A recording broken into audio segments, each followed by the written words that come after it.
Hey all, Heretic here with another Hearthstone Battlegrounds tips and tricks guide, and I'm here to bring you the information you need to help you win with Lord Jaraxxus. So get comfy and let's dive in.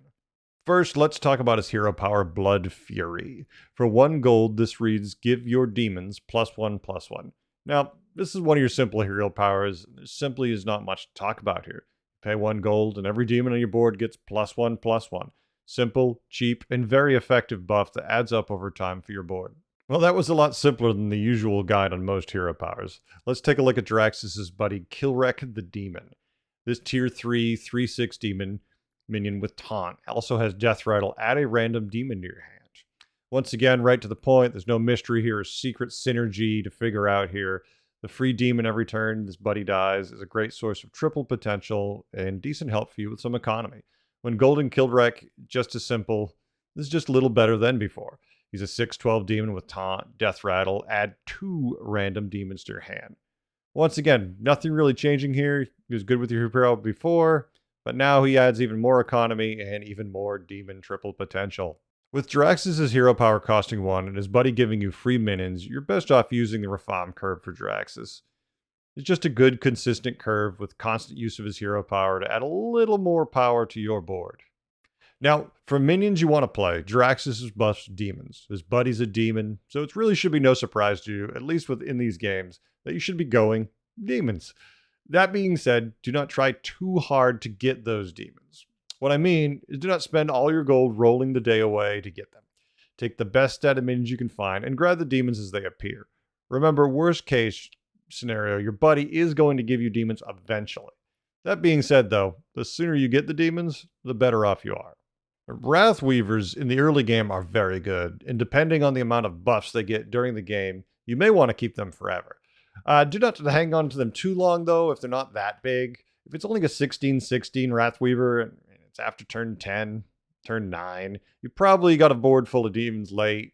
You're trying to decide which minion should go, and as your hero power automatically buffs demons, if the Wrathweaver is still this small, it might be time to let him go. Now, that being said, though, they tend to get very big very fast if you're having average luck finding demons, so you very well might want to hang on to it, as it's probably going to get a good bit bigger stat-wise than most of your board. And if you decide to stick with the Wrathweaver, you should also really consider picking up a Catherine tier as early as possible, as that 1 damage for every demon you play can and will kill you if you're not careful. Impulsive Tricksters are a great first couple turn minion to grab, as you'll be buffing these all game. This minion, if you can survive, will easily be 25/25 in gold for the last third of the game, and many times much bigger.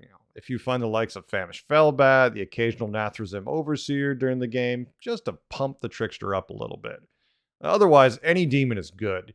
Towards the later game, Fellbats, Imp Mamas are fantastic additions. The stats from the Fellbat and the extra demons you summon from the Imp Mama can easily give you a path to victory just through raw stats.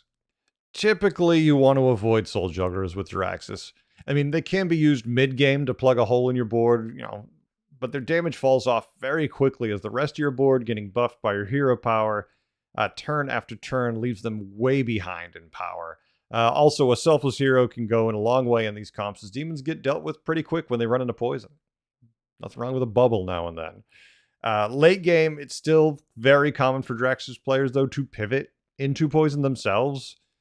If you find you're just not able to finish off your opponent, reanimating Rattlers, Myexnas, SI7s, as they start showing up, it might be time to find some room on your board to let them give you the edge you need to win. And that being said, the easiest way to deal with demon boards is just that. Lots and lots of poisons. Amalgadons, SI7s, deadly spores, these are your friends. Demons just have no way to naturally deal with them. No built-in divine shields. No reborn means demons are very much at your mercy if you start coming at them with poison. You can beat them with raw stats, but that's a little tough to win that fight unless you have a really good comp going. Overall, Jaraxxus is an oldie, but a goodie. His biggest fault as well, he's kind of boring. Someday it's just not fun to play only demons and have everything so simple because it all synergizes so well.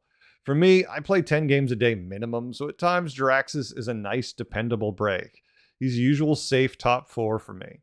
And he's not a tier 1. He's not constantly getting first place as often hero. What he is a top 4 going to get a win for you more often than not hero.